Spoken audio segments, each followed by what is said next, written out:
E aí, pessoal, tudo certo? Hoje a gente vai mergulhar numa ideia simplesmente genial sobre livre-arbítrio que vem lá da trilogia Fundação do Isaac Asimov. E olha, é um conceito que bagunça de verdade a nossa ideia do que é fazer uma escolha. A grande questão que o Asimov joga no nosso colo é essa. Será que essa sensação de controle que a gente tem é só uma ilusão? É exatamente isso que a gente vai tentar desvendar aqui. Bom, e tudo isso começa com um conceito que é tipo a espinha dorsal da história toda. A ideia de que pode existir uma ciência capaz de prever o futuro da humanidade. Essa ciência tem nome, é a psicohistória. Pensa assim, um gênio, o Hari Seldon, criou uma disciplina que mistura sociologia, história e um monte de estatística.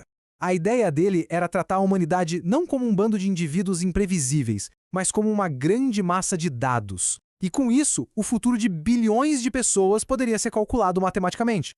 E aqui está o pulo do gato. A grande sacada do Seldon é que, beleza, uma pessoa sozinha é um caos total imprevisível. Mas o comportamento de uma multidão, isso segue padrões. Dá para prever. Nesse cenário, a história para de ser uma sequência de escolhas e vira algo quase inevitável, determinístico. E essa ideia é tão forte, tão poderosa, que a psicohistória funciona como um martelo mesmo.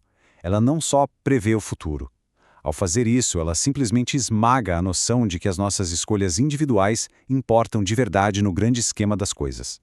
Beleza, mas como isso funciona na prática? Nesse sistema, a escolha individual é basicamente anulada de duas formas bem claras.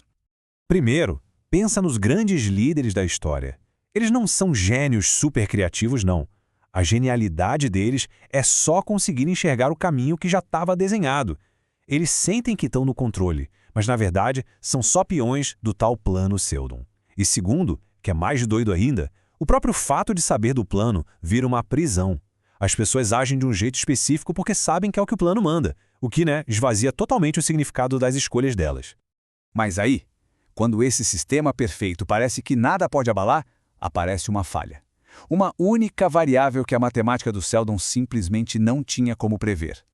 Por décadas, a galáxia inteira segue o roteiro. As crises acontecem, mas são resolvidas, certinho como um relógio. Até que algo, ou melhor, alguém, entra em cena.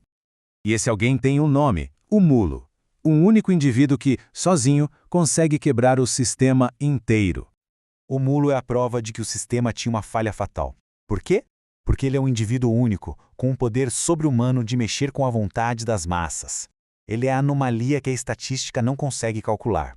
Sozinho, ele desfaz a lei dos grandes números. E a chegada do Mulo, claro, gera um efeito dominó simplesmente devastador. E a existência dele acaba revelando algo muito profundo sobre a necessidade que a gente tem de um futuro previsível. De repente, o futuro não está mais escrito. E a reação das pessoas não é de alívio, de felicidade. É pânico. Pânico total. A civilização da Fundação, que estava acostumada com a segurança de um destino conhecido, fica paralisada ao descobrir que pela primeira vez o futuro está em aberto. É imprevisível de verdade. E essa comparação aqui deixa o conflito bem claro. De um lado, a gente tem a galáxia do Seldon, tudo ordenado, seguro, mas baseado numa ilusão de escolha. Do outro lado, a galáxia do Mulo. Um caos, perigosa, imprevisível, mas onde a vontade individual é real e tem poder. Então, qual é a conclusão do Asimov sobre tudo isso? Qual é a verdadeira natureza do livre-arbítrio no universo da Fundação, afinal? E aqui está a síntese brilhante de Asimov. O livre-arbítrio não é uma ilusão completa. Ele existe, sim, mas ele é tipo uma força da natureza, sabe? Tão potente e tão rara que, quando se manifesta, o resultado é catastrófico. Não é um poder que vai moldando a realidade aos pouquinhos, é um poder que quebra tudo. E no fim, Asimov deixa essa pergunta poderosa no ar.